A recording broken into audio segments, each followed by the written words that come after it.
Hello, welcome to what will be Sandale Model Railway.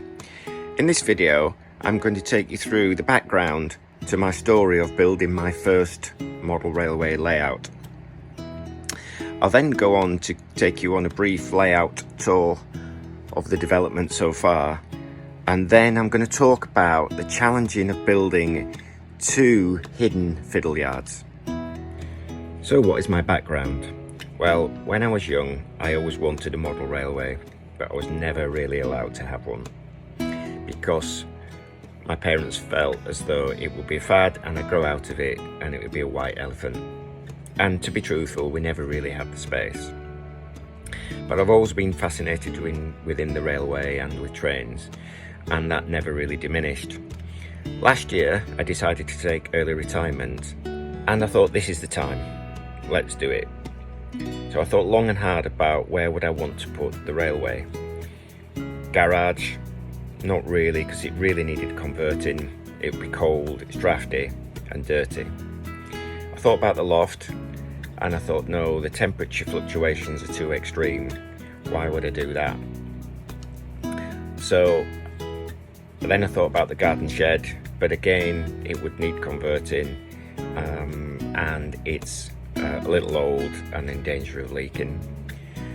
So I thought, yeah, the solution then is the fourth bedroom, and therefore I set about building my plans for the fourth bedroom.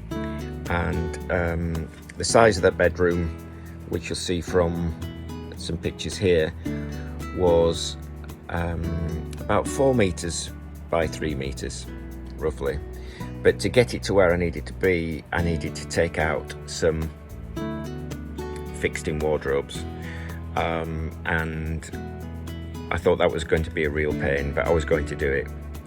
And then after further consideration, I thought, no, let's go and have a look at the loft and see what I can do. And I'd seen a number of different loft layouts on YouTube and they look very successful. I mean, the downsides of having a loft layout are obviously the trusses that will obscure the view, in terms of how clean you can look at the layout and the aesthetics of it. But however, the benefits of it is that it's a much bigger space for me to be able to operate in. Here's a picture of what the loft looked like before I started any work, and here is where I am now in the progress that I've been made. So I'm utilising about half of it, and the length of it, as you can see here, is just about 20 feet, which is about just over 6 meters. And the width of it, as you can see here, is just touching 8 feet, which is about 2.4 meters. So plenty of space to be able to work in. Unfortunately, my house, the loft is built right across the width of the house, so I've got equally as much space behind me for all that important storage of things that you build up over your life, over time. So here's a little look at what I've done so far. As you can see, I've painted all the trusses grey, and that's just really to help the aesthetics of what will become the layout further on. And not only have I painted grey, but as you can see here, I've also insulated the roof with loft insulation. It's called Superfoil loft insulation. It's like a bubble wrap, but with foil on silver foil on both sides. And having looked at this, it's supposed to help take the heat down in summer, but also help keep some heat in winter. I don't think it's going to make a massive difference, but I think it could make an incremental difference, and that might be all that I need. So I did all that myself. I bought the loft insulation from Aldi, and laid it on my own without any help, which was pretty tough. But I'm quite pleased with the job that I've done, and I'll put some pictures on here now for you to have a look at, and I'm quite pleased with the results. For those of you that follow on my Instagram page, you'll have seen a number of that development over time. Or if you have a look at my YouTube shorts now, you'll see a 30-second video of that going up. So that goes all the way down to the bottom of the roof to where it meets the loft insulation on the floor. The other things that I've had done is a number of electrical sockets put in. So I had a proper electrician that came and did that for me, and I'm really pleased with that. Some people say you've got a lot of sockets, but I find you can never have enough. So and whilst they were here, I got them to improve all the lighting with new LED lighting all the way down. So as you can see, it's really light, and with the super foil insulation, it reflects really well. I haven't put the loops in as yet. I've had the loops in once, as you will see here, but I've subsequently taken them out because I'm not happy with them and they need doing again. So that's one of my jobs on the list to do. I'm keeping this end open here because it's easier to walk in and out of without sliding underneath. I've had a number of problems building and putting in these cross battens, these things here which go across the trusses, which the baseboards will build onto. I put them on at first and only had some short ones on there, which came from here all the way across to here. And having put them on and then put the baseboards down, I decided that it might be a good idea to build some space behind, to use the space behind, sorry, for storage of trains.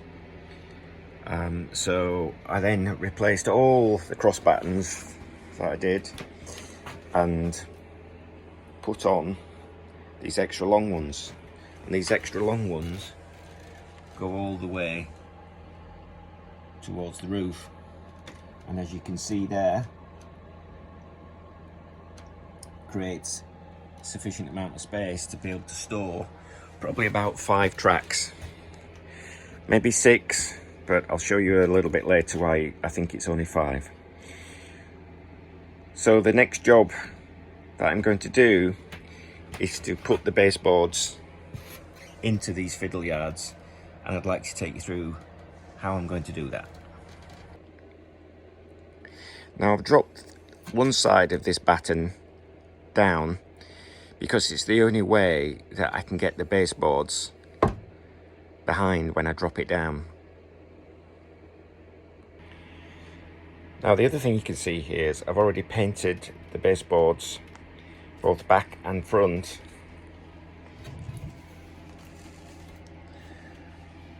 top and bottom that will go within the cavity for the fiddle yards. The reason why I painted them is not just for aesthetics really, is to seal them. I'm a bit worried whether these boards are going to warp. I've seen a number of other videos that have had warping baseboards in the loft. So by sealing them, I'm hoping that they're not going to absorb any moisture. So that was the other reason that I've done that. Let's put the boards into the cavity. So here we are in the cavity, and as you can see, I placed the boards inside, and also I popped the camera in to give you a good view. It's really a small space, and it's very difficult to be able to screw these boards down onto the battens. And as you can see here, how can you get a screwdriver in to do it?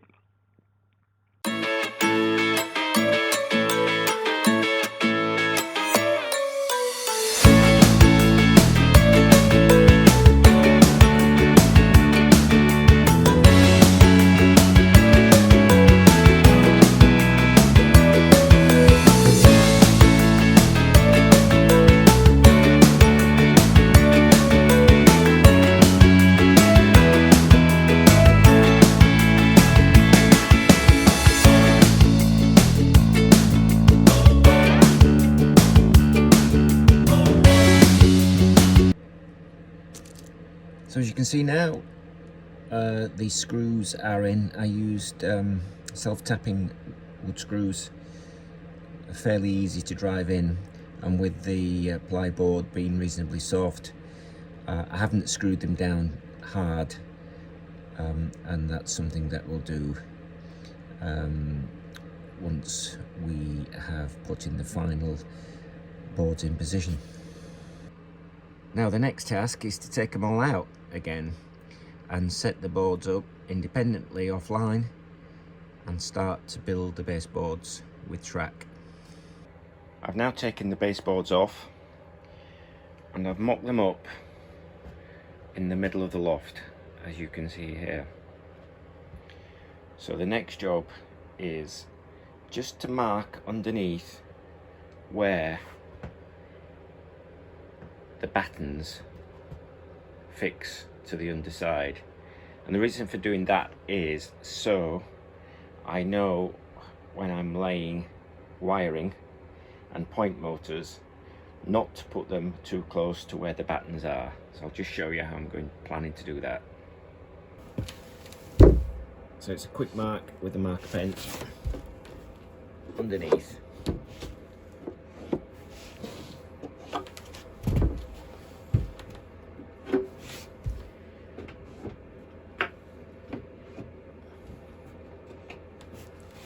All the way down. Here's the sudden Fiddle Yard with the tape measure on, and then you can see now the Fiddle Yard is measuring just close on 5.3 meters. So I think that's plenty enough for my long train sets. Part of my theme is going to be East Coast HSTs and Class 91s, and so I think with 5 roads and up to 5.3 meters, I know we'll have the points and that will shorten some of the roads, and I've yet to decide how I'm going to lay out the points, and it will be good if any of you have got any great ideas of how that should be done. And here is the reason why 5 roads I think are better than 6, because having put these 5 tracks down at what I think are roughly the right measurement apart, you can see here that they do safely bypass this cutout section here. If we were having without that cutout, then definitely 6 roads would be ideal, but I think because of this, 5 is perfect. And as you can see, I'm somewhere between 51 and 57, but good enough to be able to get my hands and fingers in between each coach, just in case there was a problem. So that's it for part 1 of this video, and if you got this far, thanks for watching. This is one of my first long form videos posted onto YouTube.